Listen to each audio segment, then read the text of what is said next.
quando eu cheguei aqui, eu falei, eles são doidos. Não existe fazer uma capital em 4 anos. E fizeram.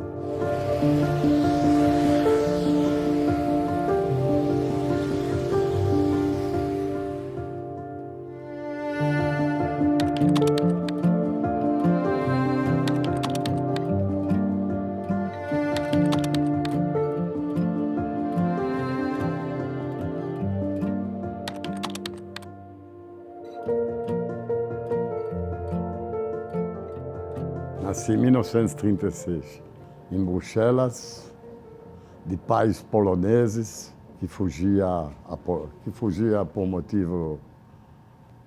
motivo político, fugiram da Polônia. A minha infância foi uma infância boa, a não ser a guerra de 40, porque eu sou de origem judaica. Meu pai foi para o campo de concentração, teve a sorte de voltar. Eu fui muito marcado pela guerra, realmente, apesar da idade muito baixa. Não completei estudos nenhum. Eu tive problema de saúde quando criança. Quando meus pais se recuperaram depois da guerra, me mandaram para a Suíça para recuperar a saúde. Recuperei a saúde. Não fiz estudos nenhum. Fiz o serviço militar na Bélgica aos 19 anos, como tudo belga. E aos 21 anos, acho que por motivos familiares, porque eu tinha um irmão no Rio, que eu tinha uma tia no Rio. Meus pais queriam se separar, naquela época o casal se separar era um problema. Eles não queriam que a gente assistisse e eles me despacharam para o Brasil para passear, mas nunca me deram a passagem de volta. Eu embarquei na Antuérpia em janeiro de 58. Cheguei no Brasil após 17 dias, num navio chamado Louis Lumière. Era um semicargueiro.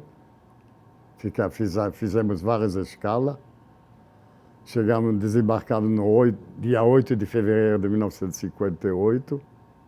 Fiquei na casa de minha tia, na casa e na loja dela junto, nós dois já ao mesmo tempo.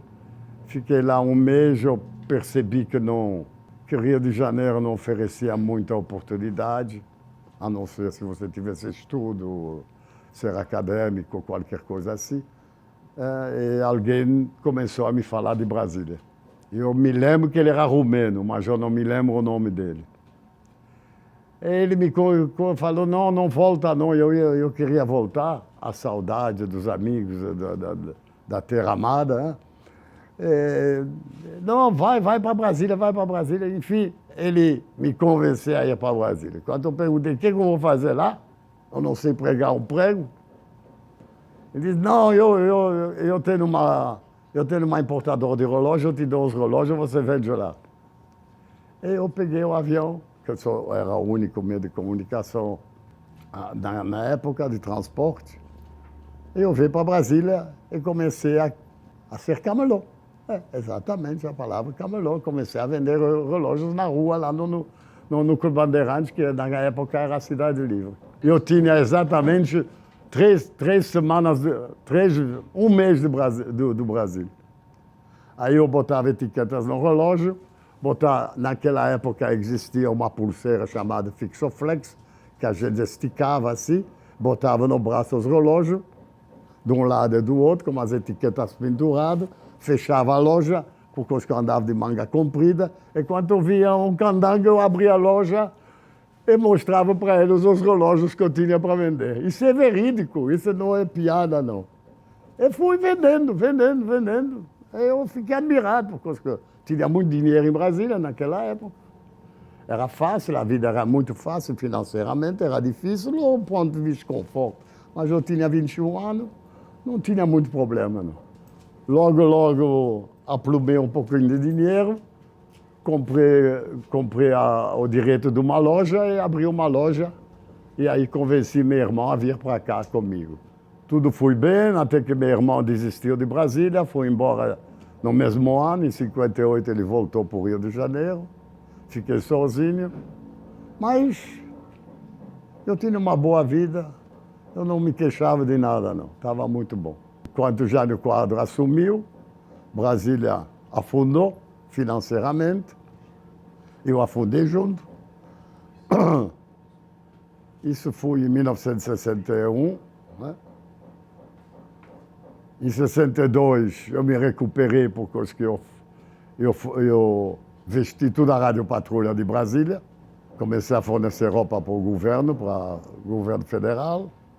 Recuperei. Fiquei um ano fazendo isso. Depois eu vi que eu precisava fazer coisa que eu não gostava, por causa que o governo, a gente tem que fazer coisa que a gente não gosta. E abandonei a área do governo quando me ofereceram esse restaurante em 64. Quem me ofereceu era um belga.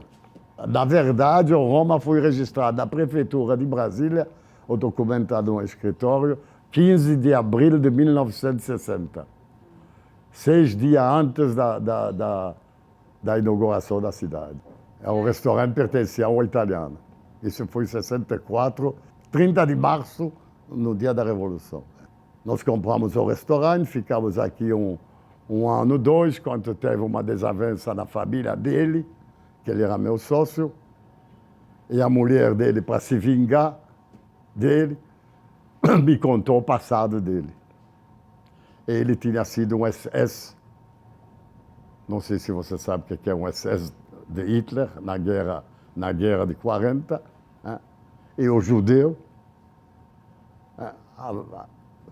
apesar de ser uma pessoa muito boa, intelectualmente bem preparado, mas eu não consegui engolir.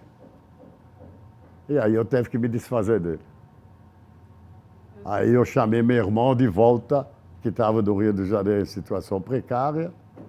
Ele voltou aqui, ele passou a ser meu sócio. E de lá para cá eu estou no Roma. O Roma cresceu, o Roma foi o rei dos restaurantes, conheci todas as autoridades, apesar de não ter dado muito valor a isso, mas eu conheci todo mundo. Enfim, muita gente frequentava, muito.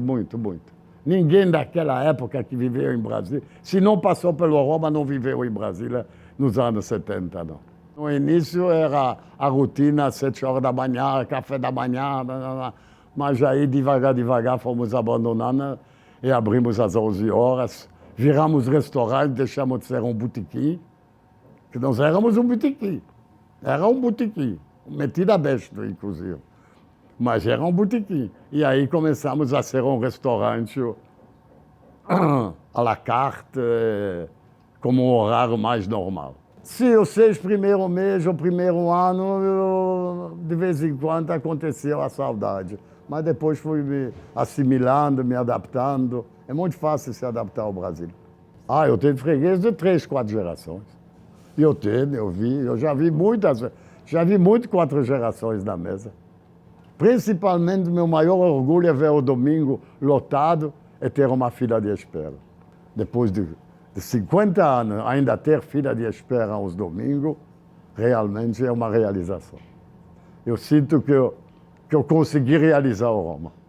Respeitar o freguês, respeitar. É saber que ser comerciante não é ganhar na loteria, não. É um trabalho a longo prazo. Você pode ficar muito rico até, mas é um trabalho a muito longo prazo. Você, na verdade, quando você é dono, você passa a ser um empregado, o principal empregado da tua empresa. Muito bom, era muito humano. A gente se ajudava muito. Eu me lembro que o vizinho vinha, aí Simão, tem uma duplicada, me dá 10 mil cruzeiros. Nem pegava uma assinatura nem nada, no dia seguinte ele te devolvia. Era muito fácil. As dificuldades juntam as pessoas.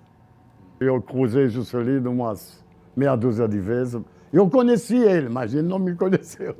Eu apertei a mão dele, mas ele apertava a mão de milhares de pessoas. E eu aprendi a admirar ele um pouco tarde, porque eu vi tudo que ele realizou. Depois que ele realizou, depois que ele se afastou, é que eu comecei a admirar ele muito mais ainda. Primeiro tem que ser corajoso, segundo tem que ser visionário. Porque se Brasília, o interior do Brasil não era ocupado, só o litoral que era ocupado.